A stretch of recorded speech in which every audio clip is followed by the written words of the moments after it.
নমস্কার, আমি doctor Abhishek Banerjee, consultant gastroenterologist and hepatologist in Narayana hospital, Barasat.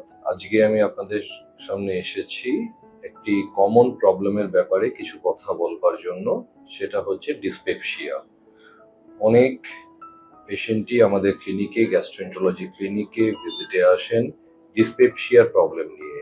Dyspepsia জিনিসটাকে সাধারণভাবে রোগীরা যেভাবে ব্যাখ্যা করেন সেটা হচ্ছে গ্যাস হওয়া, বদহজম, খাওয়ার পরে পেট ভার, পেটের ওপরের ভাগে ব্যথা।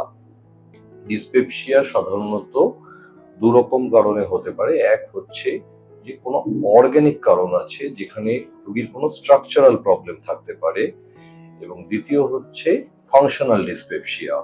ফাংশনাল ডিসপেপসিয়াতে সাধারণভাবে বিভিন্ন পরীক্ষা নিরীক্ষার পরেও রোগীর কোনো ডেফিনিট ডিসঅর্ডার, স্ট্রাকচারাল ডিসঅর্ডার আমরা খুঁজে পাই না।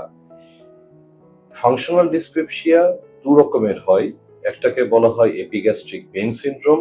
সেক্ষেত্রে রোগী পেটের ওপরের ভাগের ব্যথাটা খুব প্রিডমিনেন্ট সিমটম হয়, এবং অন্য আরেকটি ধরন হচ্ছে পোস্টপ্র্যান্ডিয়াল ডিস্ট্রেস। সেক্ষেত্রে খাওয়ার পরে অল্প একটু খাবার খেলেই তাড়াতাড়ি পেট ভরে যাওয়া বা পেটের উপরের ভাগটা ভার ভার হয়ে যাওয়া, এই সিমটমগুলো হয়। এই ডিসপেপসিয়া সমস্যা নিয়ে যে সমস্ত রোগী আসেন তাদের মধ্যে যদি অ্যানিমিয়া, রিসেন্ট ওয়েট লস, হঠাৎ করে খিদে কমে যাওয়া, বারে বারে বমি হওয়া অথবা রক্ত বমি, কালো পায়খানা, এই সমস্ত কোনো লক্ষণ থাকে, সেক্ষেত্রে আমরা রোগীকে এন্ডোস্কোপির মাধ্যমে ইভ্যালুয়েশন করি। এছাড়া ডিসপেপটিক সিমটমের জন্য কিছু রুটিন আমাদের রক্ত পরীক্ষা, আল্ট্রাসোনোগ্রাফি এগুলোর প্রয়োজন হয়।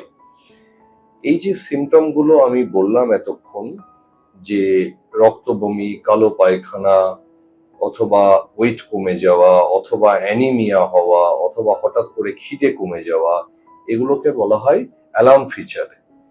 এই অ্যালার্ম ফিচারের ব্যাপারে সমস্ত মানুষকে সতর্ক থাকতে হবে। যে সমস্ত রোগীরা ডিসপেপসিয়ার সমস্যায় ভুগছেন তাদের যদি এই ধরনের কোনো সিমটম দেখা দেয়, সেক্ষেত্রে আপনার নিকটবর্তী যে কোনো চিকিৎসকের পরামর্শ নিন এবং সঠিকভাবে তার যাতে চিকিৎসাটা হতে পারে সে ব্যাপারে সতর্ক থাকুন।